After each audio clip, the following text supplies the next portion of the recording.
We are going to be talking about ballooning credit card debt in United States. According to the last Federal Reserve Bank numbers, the credit card debt in United States crossed over $1 trillion.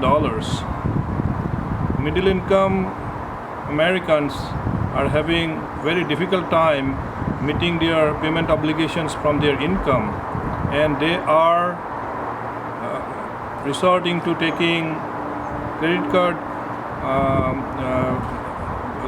debt to meet their payments.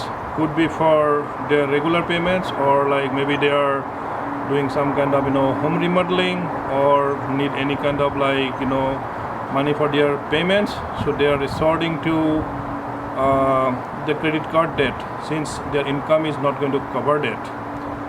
Currently, the average credit card debt in the United States stands at around $7,300. Connecticut State, their average credit card debt is at the highest at $9,400, whereas in Kentucky the amount is the lowest at $5,400. The credit card interest rates are very high, usually stands at about 24 to 25% when you want to issue a new credit card, or if you had a existing credit card, the interest rate is going to be around 21% on an average. If you are having any outstanding amounts of the payment, you haven't paid it off. Due to high inflation rate here in the United States, with the compounding inflations, middle Americans are getting stressed out paying their payments. So if you had the CPI, Consumer Price Index, or the inflation, which was at 9% last year, followed by another 4 to 5% this year, with a compounding effect on an average, the cumulative effect of the prices going up in double-digit prices. So people paying for their food or gasoline are having very difficult time. So any money left over for their other the purchases, resorting to more credit card debts.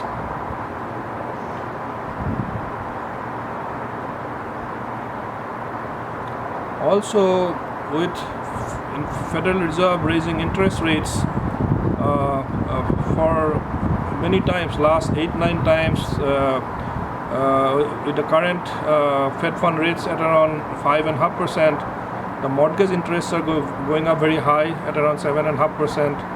Auto loan payments are going very high. So currently, basically, this is the credit card. It's kind of like a hockey stick pattern from since 2008.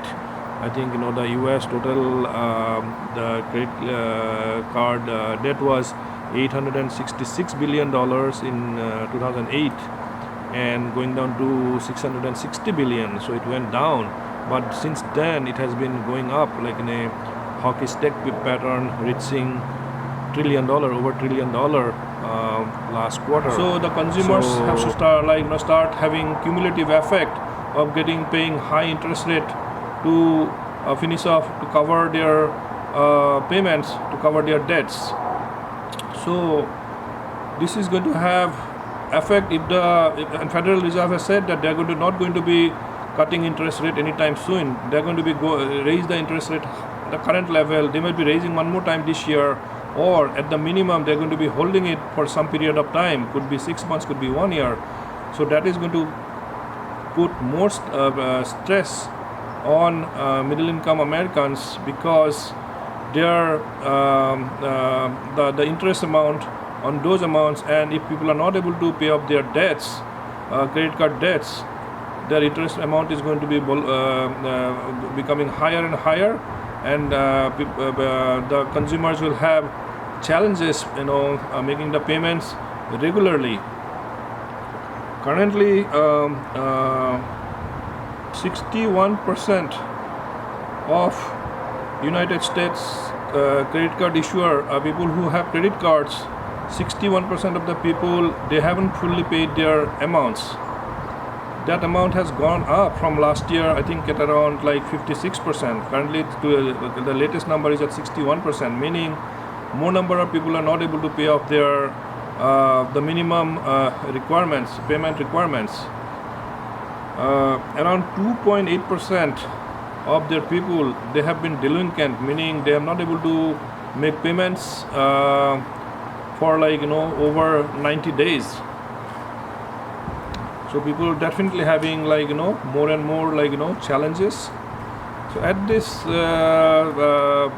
current difficult situation, so people should not be taking additional credit card loans and try to pay off these debts, which is easier said than done, but with certain kind of resolve and strategy. Please make a certain kind of resolution to make these payments. There could be different strategies. One of the strategies could be, if you have many credit cards, try to start paying off the one with the lowest outstanding amounts, try to pay that off. Or you could start paying off the other credit card which has the highest amount of APR or annual percentage rates. It doesn't really matter. So any of the strategies, as long as you can reduce your overall debt payment and get out of these high, very expensive credit card payments sooner than better. Maybe you could reduce your vacation. Instead of taking a very expensive vacation, try to have a more less expensive, moderate vacation, and make the payments towards the credit card payment. Or it could be that take an additional job for some supplemental income to pay off towards this the credit card debt. Because people who are not able to pay these credit card amounts, even some people are not able to make their regular investments towards their retirement, missing this compounding effect, which will basically will have difficult time for the retirees to meet their goal. They may not be able to retire whatever time they might have thought about retiring. So this will have different impacts. So please try to get into certain kind of budgets to get this out of this the menace of high credit cards, and have a strategy or some kind of game plan to start paying off these credit cards. Hopefully you like this video. If you liked it, please do subscribe it, and if you have any comments, I would really appreciate your comments. Thank you very much. Talk to you again next time. Have a nice day.